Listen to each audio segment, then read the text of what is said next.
Sono Giuseppe Secchi, 69 anni, vengo da Sassari, dalla Sardegna, e sono venuto a gennaio per la prima volta qui a Chisinau perché avevo dei problemi, che ero anni che avevo dei problemi della difficoltà per quanto riguarda la masticazione, la digestione e così via. E quindi mi sono venuto qui e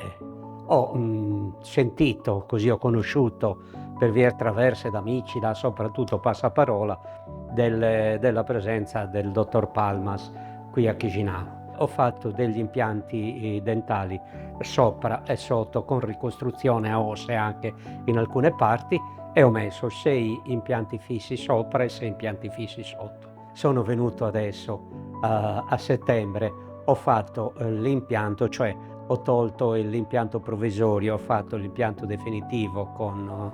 con lo zirconio, cioè diciamo l'impianto oltretutto, impianto più completo e oggi mi trovo a dover sorridere in un modo un po' diverso e a sentire, anzi la sensazione particolare che come ho avuto in questi giorni è che sentivo, mentre prima l'impianto dentale era di un materiale diverso, l'ho sentito, l'ho avuto e sono contento perché sono riuscito ad avere un bel lavoro, una bella cosa, poi mi son trovato anche molto bene con i medici, con il personale che è stato molto disponibile, molto attento anche in queste cose.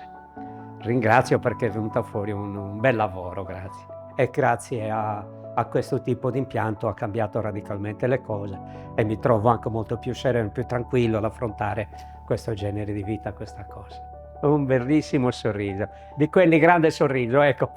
come si dice, ecco, fai un grande sorriso, ecco, questo è il sorriso, sì.